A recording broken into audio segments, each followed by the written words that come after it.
Before the Flood, The Fall of Atlantis, by Matson. Chapter 2.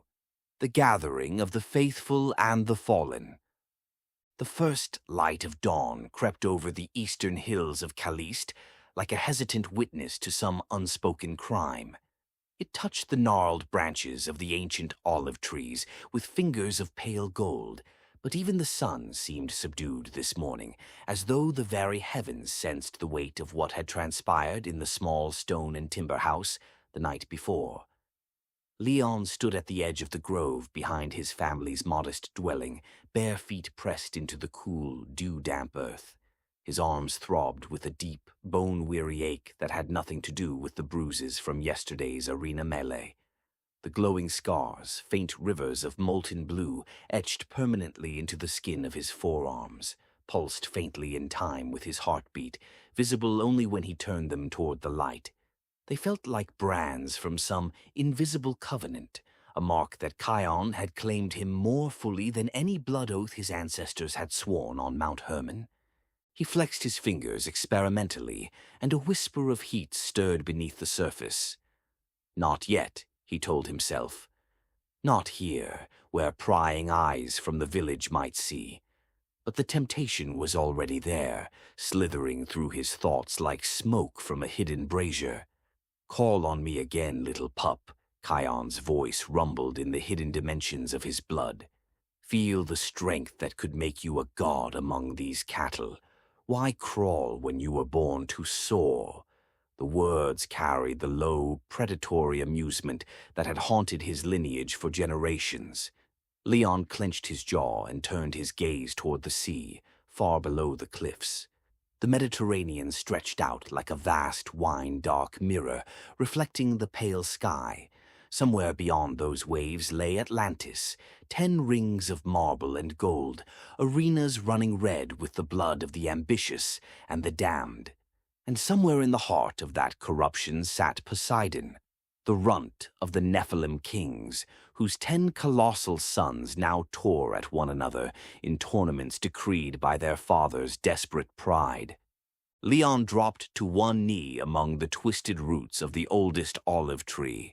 The bark pressed rough and familiar against his forehead as he bowed low. "Creator of all," he whispered, voice raw from the night's visions and the weight of unspoken prayers. "You who spoke to me on the cliff in the dream, you who showed me the island sinking beneath your judgment. I am marked by the fallen, yet you chose me. Strengthen my obedience. Let not the hunger of the watchers devour what little light remains in me." The wind stirred gently through the leaves overhead, not the cutting gusts of Boreas's aeromancy, but something softer, purer. For a moment, the oppressive spiritual heaviness that had pressed upon the world for centuries seemed to ease, as if the very air remembered Eden. A quiet hope kindled in Leon's chest, small and defiant against the gathering dark. He rose, brushed the dirt from his knees, and set his face toward the village. Today, he would find his companions. Today, the call would become flesh and blood and bronze. Kalliste stirred slowly around him as he walked the winding path down from the groves. The village clung to the rocky hillside like a stubborn barnacle on the skin of the world. Stone houses whitewashed against the sun, roofs of red tile baked from local clay, narrow streets paved with worn limestone that had known the tread of men since the days when Adam's children first multiplied across the fertile earth. Long lifespans meant grudges stretched across centuries. A merchant's slight from 200 years past could still spark blood feuds between bloodlines. Leon passed a public square where a pharmacia vendor from a minor Moach line had set up his stall early.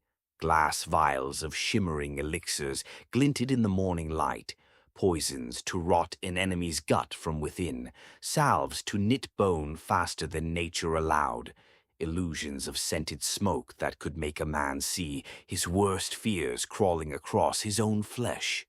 The vendor's eyes were sunken, his hands trembling slightly as he arranged his wares. Whispers said his mind had begun to fracture years ago. He no longer trusted which memories were real and which were pharmacia-induced hallucinations. Leon averted his gaze. Such was the price of the gifts. Every invocation deepened the corruption exactly as the three orders had foretold. A small crowd had gathered near the square's central fountain, a carved basin fed by an underground spring, said to have been blessed, or cursed, by a minor watcher in ages past. Two men argued loudly over a gambling debt, bronze knives already half drawn. One bore the ritual scars of an altering bloodline. His muscles bulged unnaturally beneath his tunic, veins standing out like cords ready to snap. The other spat a curse and invoked a faint geomancy tremor that cracked the paving stones at his opponent's feet. Violence was as common as breathing in Tanaju. The earth filled with it, just as the cries of the innocent rose to heaven. Leon quickened his pace, heart heavy. How many more such scenes would he witness before the flood the Creator had shown him swallowed the world? He found Stelios first, as he had expected. The massive warrior was at the training grounds on the outskirts of Kalliste, a broad, dusty expanse ringed by low stone walls and ancient olive trees that had witnessed generations of bloodline aspirants honing their gifts for glory or survival. Stelios stood alone in the center, stripped to the waist, his barrel chest and thick black beard glistening with sweat. The ritual scars across his torso glowed faintly with inner bronze light as he swung his massive club in slow, deliberate arcs. Each impact against the reinforced practice post sent chips of wood flying. But Leon noticed the subtle wrongness. Stelios's movements carried a new heaviness, as though his bones had grown denser overnight. The order of Guff's altering was turning him slowly into living armor, brittle, unyielding, and ultimately self-destructive. "Brother!" Leon called out, keeping his voice low. Stelios turned, club resting on one massive shoulder. His eyes, dark and steady, lit with recognition and the gruff affection of an older brother who had watched Leon grow from boy to warrior.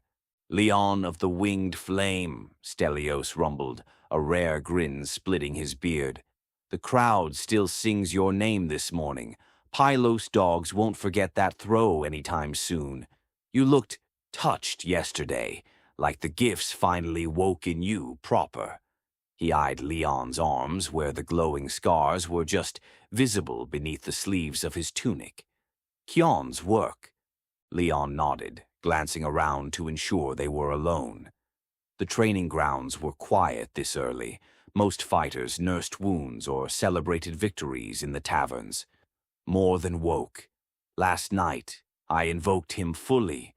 Blue fire on my arms, strength like nothing I've known, wings of flame from my shoulders. I glided across the grove like a bird of prey." He demonstrated nothing outwardly, but the memory sent a fresh ache through his muscles. Kyon's chuckle echoed faintly in his mind. "Good pup. More awaits." Stelios's grin faded into something more solemn. He set the club down with a heavy thud that cracked the dry earth. "The rumors from the western galleys grow louder every day. Poseidon's 10 sons have forced his hand. Battle of the rings, 8 teams of 5 per ring, fighting to the death. Survivors challenge the reigning Nephilim king. Winner takes the throne. Then the tournament of rulers in the central palace. 10 kings for 1 golden throne, beside the runt himself. All the gifts of the orders on the line, power, daughters, covenants renewed in blood." He flexed his thick fingers, and Leon heard the faint creak of bone, like stone grinding on stone.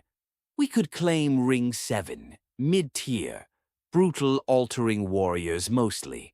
With your new gifts and our team intact, we'd carve through them like a hot blade through tallow." Leon studied his friend's face, the loyal older brother protectiveness that had carried them through countless local melees. Stelios had always been the tank, the unbreakable shield. Yet the corruption was already nibbling at the edges, skin hardening, bones growing heavier. How long before he became a living statue, unable to move, without invoking more power and hastening the end? "There is more," Leon said quietly. "Last night the Creator himself spoke to me. Not a watcher, not some half-human giant. The one who formed Adam. He showed me Atlantis sinking, commanded me to enter the tournaments, defeat Poseidon, and cast the entire city into the sea." The words hung between them, heavy as the judgment they foretold. Stelios' eyes widened, but he did not laugh or mock. Instead, a flicker of something like recognition crossed his scarred features. The Creator's vision. Lysandros has spoken of such things in his darker hours, when the Pharmacia clouds his mind and he doubts his own memories. He says the line of Seth, the faithful remnant, still walks with the true God in secret, clings to obedience where the rest of us cling to power. He clapped a heavy hand on Leon's shoulder, the grip firm yet careful, as though afraid his own strength might bruise. "If the vision is true, then we go. Not for glory alone, for whatever path the Creator sets before us. My bones may turn to stone, but my oath to you and the team does not." They walked together then, descending toward the lower village where the others would likely be found. The path wound past terraced fields where farmers, some free, many bound by covenant debts to bloodline lords, tended olives and barley under the watchful eyes of enforcers. One such enforcer, a minor, altering brute with extra muscle growth bulging grotesquely at his shoulders, lashed a slow-moving slave with a whip tipped in Pharmacia poison that would make the man's flesh blister for days. The slave's screams rose thin and hopeless. Leon's stomach tightened. This was the world the Watchers had promised, violence filling the earth, humanity multiplying in rebellion. Yet in the distance, beyond the fields, a small cluster of white-robed figures moved quietly along a hidden trail into the hills, perhaps the faithful remnant, driven to the wilderness as the story Bible foretold. Their existence was the quiet hope. Leon wondered if one among them had prayed for him last night. They found Lysandros in the shaded colonnade of a modest library temple dedicated to minor Moic watchers. The scholarly Pharmacia practitioner sat cross-legged on a stone bench, pale from long hours indoors, his satchel of glass vials and dried herbs open beside him. He was grinding herbs with a pestle, but his sharp eyes flickered with momentary confusion as they approached, as though he struggled to place their faces in the correct memory. "Leon." "Stelios," he said at last, voice calm and intellectual, though a faint tremor of cynicism edged the words. "The arena victory already feels like a half-forgotten dream. Did I truly thicken the air around Dracos's legs, or was that another Pharmacia-induced phantom?" He rubbed his temple, where faint blue veins pulsed unnaturally. "No matter. The Atlantis rumors have reached even these scrolls. 8 teams per ring, death matches, a chance to challenge the giant kings themselves." Leon sat beside him, lowering his voice. He recounted the vision again, carefully, selectively, watching Lysandros' reaction. The man's eyes sharpened, the cynicism cracking for the first time into something like genuine belief. "The Creator's call," Lysandros murmured. "I have read fragments in the oldest tablets, warnings from the line of Seth, that the Watchers pervert the hidden dimensions, but true dominion belongs only to the obedient. My mind fractures daily from the gifts, brothers. I no longer trust my own thoughts. Yet if the Creator has chosen you, perhaps there is still a sane path through this madness." He closed the satchel with deliberate care. "I will brew what we need for the journey, contact poisons, air-thickening powders, illusions to turn the tide, and I will walk with you, even if it means facing the hunger that devours us all." Pyrrhon was next, found roaring with laughter in a nearby tavern, red hair wild, burn scars on his forearms and neck standing out livid against tanned skin. He slammed a clay cup of watered wine onto the table, flames dancing playfully at his fingertips before he quenched them with visible strain. The air around him shimmered with heat, carrying the faint scent of scorched flesh, his own life force charring at the edges with every casual use. "Leon, the winged dog of Tanaju returns," he crowed, hot-tempered and fiercely competitive as ever. "We gutted those Pylos dogs yesterday. Atlantis will be child's play. I'll turn their arenas to ash and watch the Nephilim kings roast."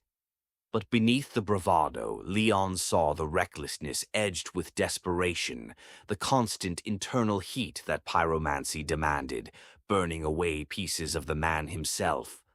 Boreas joined them last, appearing almost from nowhere on a subtle current of wind that tousled his pale gray eyes and wind-swept hair. Tall and wiry, he moved with unnatural lightness, but when he spoke, rarely, his voice carried a faint rasp, as though his breath already pained him. "The tournament calls," he said simply, calm and calculating. "Ring 7, Gorgothon's domain, brutal, elemental. We clear the bracket, challenge the king, claim the throne. One survivor rules." A protective swirl of cool air encircled the group, shielding their words from eavesdroppers. Yet Leon noticed the way Boreas exhaled carefully, as though ordinary air had begun to poison him. They gathered in the olive grove where Leon had first manifested Kyon's gifts the night before. The 5 of them, Leon, Stelios, Lysandros, Pyrrhon, and Boreas, formed a tight circle beneath the ancient trees. The sun climbed higher, but the air felt heavier, charged with the oppressive dread of the age. Leon demonstrated again, cautiously, bright blue flames coating his forearms, muscles swelling with godlike strength, massive wings of living flame unfurling from his shoulders. He leapt and glided 20 feet across the grove, landing lightly. The team watched in awe, but each man's face showed the shadow of his own corruption. Stelios's bones creaked as he shifted. Lysandros's eyes darted at phantom memories. Pyrrhon's skin blackened faintly at the edges. Boreas coughed once, a dry, toxic sound. "I do not ask you to follow for glory alone," Leon said, voice steady despite the whispers of temptation still curling through his mind. "The Creator has called me, us, to more. Atlantis must fall. The Nephilim tyrants, the Watchers' covenants, the blood-soaked rings, all of it cast into the sea.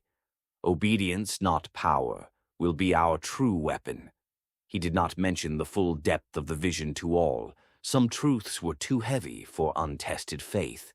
But Lysandros nodded slowly, a spark of hope in his fracturing gaze. The others, bound by blood oath and shared battles, pledged their lives regardless. Stelios with gruff loyalty, Pyrrhon with reckless fire, Boreas with quiet calculation.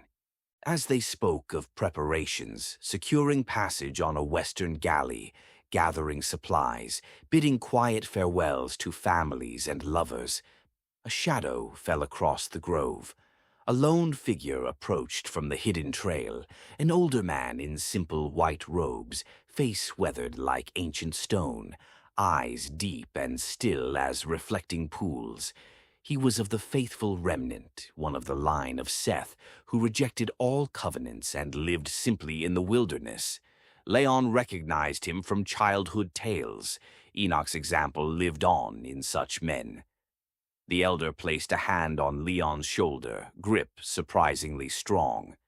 "The Creator has spoken to you, son of Kalliste," the old man said softly, voice carrying the quiet defiance that had sustained the remnant through centuries of persecution.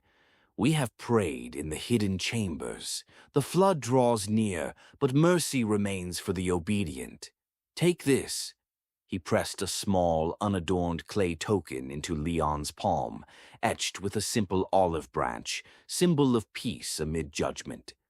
When the hunger of the Watchers grows loud, remember, true dominion is walking humbly with God. The elder glanced at the team, eyes lingering on Lysandros with faint recognition. Not all are lost who carry the blood. Some still choose the light. The old man vanished back into the hills as swiftly as he had come, leaving the 5 warriors alone with the weight of destiny. Preparations began in earnest that afternoon. Weapons sharpened, salves and poisons brewed under Lysandros's careful hands, a modest ship secured at the harbor for the voyage west. Leon visited his mother and younger sister one final time, embracing them in the modest house where the oil lamp had burned low the night before. He spoke no full truths, only that glory called him to Atlantis, but the scars on his arms told their own story. His mother wept silently. She knew the price of the gifts. By dusk, the team stood at the docks of Kalliste, the wine-dark sea lapping at the hull of their galley. The black fleet of the Egyptian Nephilim giants was rumored to have sailed already, drawn by the spectacle like vultures to carry on. Leon felt the pull of Kyon stronger now, the blue flames eager beneath his skin. Yet he turned his face to the west and whispered a final prayer. Not my will, Creator, but yours, even if the body fails as the order of Guff foretold, even if the mind fractures and the spirit hungers, let obedience prevail. The sails unfurled with a snap of canvas. Oars bit the water. As the ship pulled away from the rocky shores of Tanaju, Leon stood at the prow, glowing scars hidden beneath his sleeves, the clay token warm against his chest. Behind him, his 4 companions, bound by blood, oath, and the first fragile threads of something greater, watched the receding lights of Kalliste. The world stretched vast and corrupt before them. Lush forests, mighty rivers, early cities rising beside untamed wilderness. Violence filled the earth. Giants roamed. Yet a single thread of faithful resistance had been woven into the tapestry. The tournaments awaited. The rings of Atlantis beckoned with promises of power and damnation, and somewhere in the hidden dimensions the fallen Watchers stirred, sensing for the first time that not every bloodline bent wholly to their ancient covenant. The ship cut westward into the gathering night, carrying 5 men marked for judgment and perhaps, by the Creator's mercy, for redemption. The stars wheeled overhead in their indifferent courses, but one small, defiant spark burned brighter than all the false fires of the Watchers combined. All flesh is grass, Leon thought, echoing the ancient words the faithful remnant still whispered in secret. The grass withers, but the word of the Lord endures forever. This has been an unabridged audio production of Before the Flood, The Fall of Atlantis, Chapter 2, The Gathering of the Faithful and the Fallen, by Matson. All rights reserved by Matson, LLC. Copyright Matson, LLC, 2026. If you enjoyed this production, please like, share, and subscribe. Available on YouTube, Apple Podcasts, and Spotify. Follow the author at Matson for updates. Links in the description.